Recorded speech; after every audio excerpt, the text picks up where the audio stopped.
इस दुविधा से हर कोई फेस कर रहा है। जिनके भी घर हैं आप देखोगे कि आपके टैप में पानी बहुत ज़्यादा कम है, प्रेशर ही नहीं बन रहा है। जहां आपका शॉवर है, जहां आपकी किचन है, कहीं भी वाटर प्रेशर नहीं रहता है। हम बहुत पैसे लगा देते हैं अच्छी से अच्छी पाइप लगाने में, अच्छे से अच्छे प्लम्बर को पैसे देते हैं कि हमारे घर में प्लम्बिंग ऐसी करो कि वाटर प्रेशर मेंटेन रहे, लेकिन कुछ ऐसी चीज़ें होती हैं कि हमें कुछ ऐसा वाटर प्रेशर मिलता है। तो आज की वीडियो में मैं आपको 8 से 9 चीज़ें बताऊंगा जिससे वाटर प्रेशर परफेक्ट आपका रहेगा। भले आप प्लम्बिंग कर रहे हो अपने घर की, जहां आपका घर बन चुका है, दोनों के घर में आ जाएगा।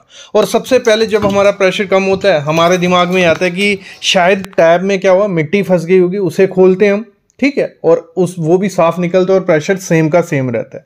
तो पहला काम करना क्या है, जब आप फिटिंग करवाओगे अपनी, जो हमारा ओवरहेड टैंक है, वाटर टंकी है जो हमारी, वहां से जो भी पाइप निकलने वाली है, सबसे पहले मतलब 1 2 3 स्टोरी का जो घर है, तो कम से कम वो 1.5 इंच की रखो, ठीक है। 1.5 इंच की, 1 इंच की बोला जाता है, लेकिन 1 इंच में पानी उतना ज़्यादा नहीं आता। मैं समझाता हूँ फंडा क्या होता है।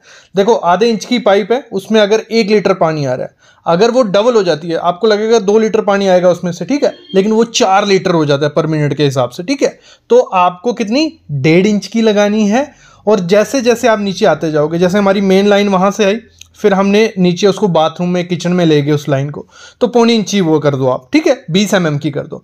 उसके बाद जब हमारे नल वगैरह हो गए, हमारे शॉवर हो गया, तो उसमें आप आधे इंच की लगाओगे, तो प्रेशर एकदम परफेक्ट वहां आने वाला है। ये पहला काम आपको करना है जब भी अपनी पंपिंग करानी है।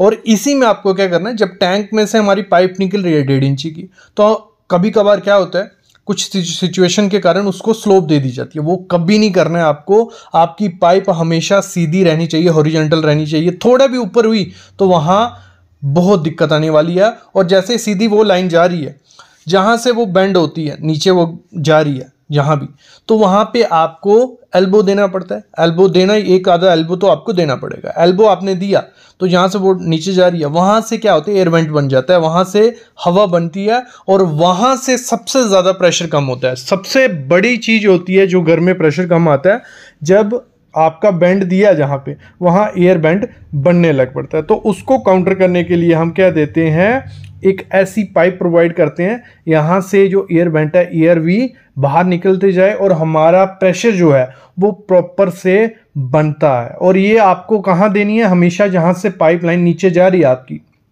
सप्लाई जहाँ से आपके रूम, किचन, जहाँ भी जाने वाली है, वहाँ पे जो एल्बो है नीचे जा रही है, वहाँ पे ऐसा कुछ आपको दे देना है, तो आपका प्रेशर अच्छे से मेंटेन हो जाएगा। और हमेशा थोड़ा ध्यान रखना, जब भी ये आप दोगे, ठीक है, ये पाइप एक्स्ट्रा प्रोवाइड कर रहे हो, तो ये आपका वाटर टैंक होगा, पॉसिबल है तो उससे 1-1.5 फुट ऊंचा रखना, तो उससे और ज़्यादा प्रेशर अच्छे से मेंटेन होता है। आपके बाथरूम में, आपके टैप में अच्छे से प्रेशर आने वाला है। दूसरी चीज़ क्या करनी है आपको, जो आपका ये वाटर टैंक है, ठीक है, जहाँ से बाहर आउटलेट पानी जा रहा है, तो इसको पॉसिबल है 2 से 3 इंच ऊंचा लगाना। मोस्टली जगह ये देखा जाता है, इसको 1 आधे इंच के ऊपर लगाया जाता है। और होता क्या है, घर में जो पानी आता है वो टैंक तक, नदी कहीं से आ रहा है, तो वहाँ मिट्टी भी होती है, तो मिट्टी नीचे धीरे धीरे बैठने लग पड़ती है। जब दूसरा पानी आप डालोगे, मतलब जब आपने टंकी के अंदर पानी डालना शुरू किया और नीचे नल कोई चालू है, तो नीचे जब पानी डाल रहा होता है तो मिक्स हो जाता है, वो मिट्टी आपके नल में आ जाती है। तो उससे भी क्या होता है, थोड़ी पहले वो एल्बो में थोड़ी जमेगी, फिर पाइप में जमने लगेगी, तो धीरे धीरे आपकी पाइप बंद होने लग पड़ती है। तो आपको ये कितना 2 इंच 2.5 इंच ऊंचा ही रखना है कि नीचे मिट्टी रहे और पानी आराम से आता रहे। अगली चीज़ आपको क्या करनी है, सबसे ज़्यादा चीज़ होती है, मैं समझाता हूँ आपको। जब हमारे घर में प्लम्बिंग हो रही होती है, फिटिंग हो रही होती है, तो एल्बो काफ़ी ज़्यादा, अगर ज़्यादा एल्बो दोगे, जो 90 डिग्री के एल्बो होते हैं, तो हर एक एल्बो पे लगा लो 5 से 6% प्रेशर कम हो जाता है पानी का। मतलब 5 से 6% बहुत होता है। अगर एक लाइन में आपको 5 से 6 आपने एल्बो डाल दिए, तो प्रेशर कितना, मतलब 50% प्रेशर भी आपके किचन या बाथरूम में नहीं पहुंचेगा। तो ये सबसे बड़ी मिस्टेक होती है जब भी प्लम्बिंग करवानी है। तो पॉसिबल है जितने कम 90 डिग्री का एल्बो दोगे उतना बेस्ट रहेगा। उसकी जगह 45 डिग्री का एल्बो दे दो। जहाँ जो लॉन्ग बैंड होते हैं वो बहुत अच्छे से काम करते हैं, वो थोड़ा भी प्रेशर को कम नहीं होने देते हैं। तो 45 डिग्री या लॉन्ग बैंड दो, सबसे अच्छा प्रेशर आपके घर के बाथरूम में या किचन में आने वाला है। और इससे बेस्ट चीज़ है कि प्रॉपर डिज़ाइन, जब मोस्टली होता क्या है, एल्बो क्यों देने पड़ते हैं, जब प्रॉपर तरीके से डिज़ाइन नहीं किया हो। बाथरूम की लाइन कहाँ से जाएगी, किचन की लाइन कहाँ से जाएगी, जब हमने ये सोचा नहीं होता है, हम ऊपर से पाइपिंग शुरू कर देते हैं, तो तब सबसे ज़्यादा एल्बो देने पड़ते हैं। तो हमेशा प्लम्बिंग की ड्राइंग बनवाओ ही बनवाओ। अगर 3-4 हज़ार रुपये एक्स्ट्रा देना पड़ता है दे दो, लेकिन प्लम्बिंग की ड्राइंग आपके पास होनी ही होनी चाहिए। ये सबसे बड़ी इंपॉर्टेंट चीज़ है। अगली चीज़ आपको क्या करनी है, मैंने देखा जो एक्सपीरियंस प्लम्बर नहीं होते हैं तो उनमें एक दिक्कत कर देते हैं। वो जब फिटिंग की जा रही होती है तो हम क्या करते हैं, पहले वो कहीं से हमारी लाइन आ रही है, लगा लो 1.5 इंची की, 2 इंची की या आधे इंची की, जितनी भी लाइन आ रही है, तो उसको रिड्यूस करना पड़ता है। जैसे मैंने कहा, ऊपर से 1.5 इंची की लाओ, फिर 1.25 इंची की, फिर आधे इंची की कर दो। तो उसको रिड्यूस करने के लिए वो पहले रिड्यूसर डाल देते हैं, फिर टी डालते हैं। तो उससे क्या होता है, पहले पानी आ रहा है, वो प्रेशर कम हो गया, जब टी में से दो तरफ पानी जाएगा और ज़्यादा कम हो जाएगा। ये सबसे बड़ी मिस्टेक होती है। सबसे पहले क्या कर रहे हैं, आपको लाइन आ रही है, पहले टी डाल दो जहाँ जहाँ आपको पानी लेना है। जैसे एक शॉवर को पॉइंट देना है, एक टैप को पॉइंट देना है, आया टी डाल दिया, फिर आगे रिड्यूस करो उसको, फिर आधे इंची के लिए दोनों तरफ रिड्यूसर डालो, तो उससे प्रॉपर आपका प्रेशर बन जाता है। और सबके दिमाग में होगा कि इतना झंझट में क्यों पड़ना है, छोटी करनी बड़ी करनी है। एक ही पाइपलाइन ले आते हैं, मतलब ऊपर से 1.5 इंची की, पूरे घर में 1.5 इंची घुमा देते हैं। उससे प्रेशर अच्छे से मेंटेन नहीं होगा। होगा क्या, ऊपर में ठीक प्रेशर रहेगा, नीचे ज़्यादा बहुत ज़्यादा प्रेशर हो जाएगा। वो सबसे बड़ी मिस्टेक होती है।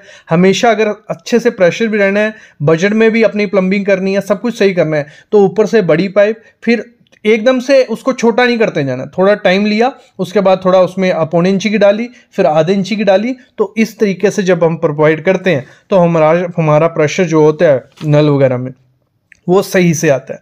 अगली चीज़ इसमें क्या होती है, अब लोगों के घर में कई जगह तो हो गया होगा, मतलब प्लम्बिंग हो गई, अब उनको अगर प्रेशर बढ़ाना है तो उनके पास क्या ऑप्शन है। एक तो ऑप्शन ये है, जहाँ से पाइप लाइन आ रही है वहाँ पे एयर वेंट अगर नहीं दिया है, वो एक्स्ट्रा पाइप नहीं प्रोवाइड की एल्बो पे, तो वहाँ एयर वेंट प्रोवाइड करो, आराम से आपका प्रेशर बढ़ जाएगा। नहीं तो करना क्या है, आजकल ऑटोमेटिक जो प्रेशर पंप आ गए हैं, तो वो काफ़ी सालों से, लेकिन उनको अगर हम लगाते हैं तो उससे भी हमारा शॉवर में या किचन में प्रेशर अपने आप बन जाएगा। देखो इसमें 2-3 किस्म के आते हैं।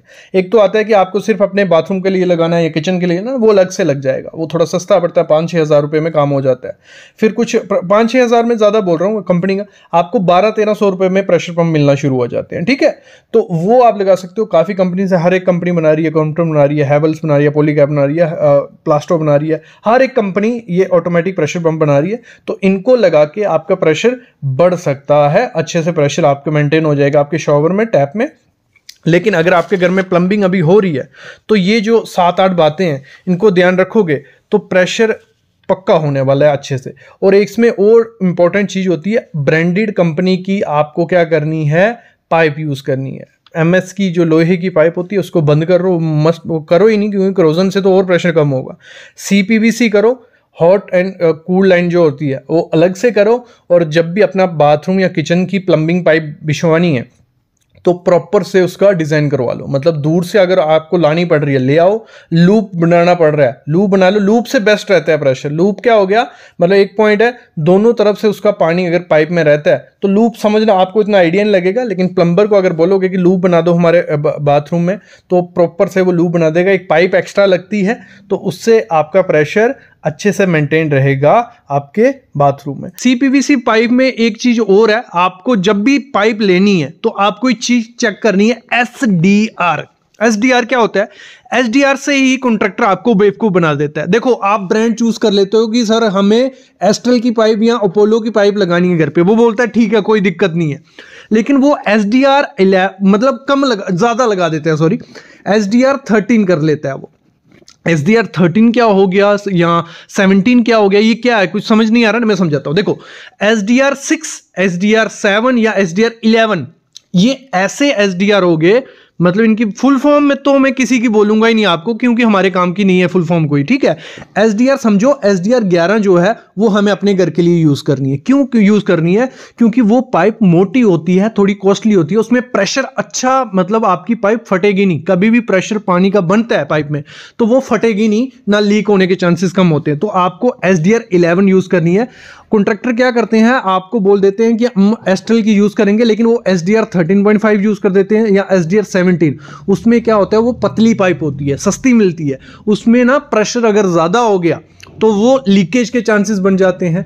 अगर थोड़ी ज़्यादा ज़ोर से चोट लग गई कभी तो वो लीकेज टूटने के चांसेस होते हैं। तो आपको SDR 11, उससे कम की तो हमें इतनी ज़रूरत नहीं होती घर के लिए, लेकिन SDR 11 देख लेना, वही आपको पाइप यूज़ करनी है। और कॉन्ट्रैक्टर यहाँ आपको बेवकूफ़ बना देते हैं ये चीज़ भी। और साथ ही साथ आप हमेशा याद रखना, जब भी फिटिंग करवाओ, भले वो CPVC की हो भले UPVC की, जिस ब्रांड की, अच्छे ब्रांड की लेना, लोकल ब्रांड की कभी नहीं लेना, क्योंकि कंपोजिशन अच्छी नहीं होती है।